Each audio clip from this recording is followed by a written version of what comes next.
What's up guys, Anthony here, and today we're going to be ranking every single Outlaw skin from worst to best, and unlike all my other skin ranking videos, we will be including Battle Pass skins because there are currently only 18 different Outlaw skins as of recording this video. And the reason why I'm doing a shorter video is because I haven't been uploading lately because I've been extremely burnt out, so I want to start my first upload in a while with something simple. Anyways, hit the like button below and subscribe if you enjoy, and let's go on to number 18, which is going to be the Ego Outlaw. This is in last place because you were paying $17 for a default model reskins and 4 different variants. The skin doesn't really do anything crazy, and most lower tier skins are simply better. For number 17, we got the Moon Scout Outlaw, which I don't know why, I just simply do not like the colors of it at all, as the colors make it look less like a rocket ship inspired skin and more like a Nerf gun. For number 16, we got the Wasteland Outlaw because for the most part, none of the Wasteland skins are that good to me because they don't have the most appealing model and they don't even have variants to possibly redeem the skin. So for that reason, Wasteland is going to be number 16. For 15, we got the Prism Outlaw, and I do not know why this was sold in the store instead of being sold in the Battle Pass, because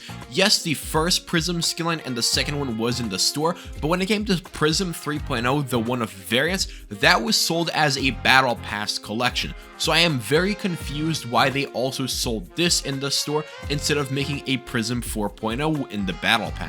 Up next, we got the Moku Outlaw, which has 2 nice different variants and a pretty decent model, but the model isn't good enough to be sold for $12. If this was sold in the Battle Pass, it would have been way better. The same story basically applies for the Aperture Outlaw. The only difference is that I much prefer this model over Moku because I was always a big fan of this metallic and leather look. The Aquatica Outlaw skin is pretty decent for a Battle Pass one, but there's nothing really that makes me prefer it over all the other Battle Pass ones, which is why it's here. Because in comparison, the Cloud Weather Outlaw definitely has better looking artwork, and it's also slightly animated, which to me gives it more value. To start off our top 10, we do got the Smite Outlaw, and out of all the lower rarity skins in the game, Smite is probably the most iconic one, and when it comes to Smite 2.0, there is also a secret golden variant added. For number 9, we got the Overlay Outlaw skin, and as we can tell, this is obviously supposed to be inspired off of a Game Boy with its clear transparent plastic.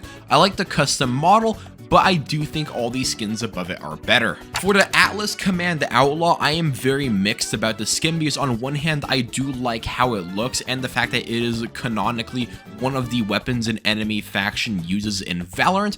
But on the other hand, I do understand there's many people who absolutely hate the look of this gun and think it looks like Minima 2.0. Out of all the Outlaw skins, the Heartseeker one is the most vibrant out of all of them that we have so far, and it also gets additional points for reminding me of a certain blue-haired singer. That's right, BB No Money. Real shit, why would you do this to yourself? What the f? The last Battle Pass Outlaw skin in this video is the Bite Shift Outlaw, and I just really like how this skin looks. It has some pretty cool variants, a really good looking model, and I am so happy they didn't ruin the skin by putting it in the store for $12. For number 5, we got the first Outlaw skin with effects, and that is the EXO Outlaw. The reason why it's so low is because this is like the second most expensive Outlaw skin in the game, and none of the effects are anything that crazy to support the price tag. For number 4, we got the Phase Guard Outlaw, and out of all the Phase Guard skins, this one is definitely the most disappointing because most have custom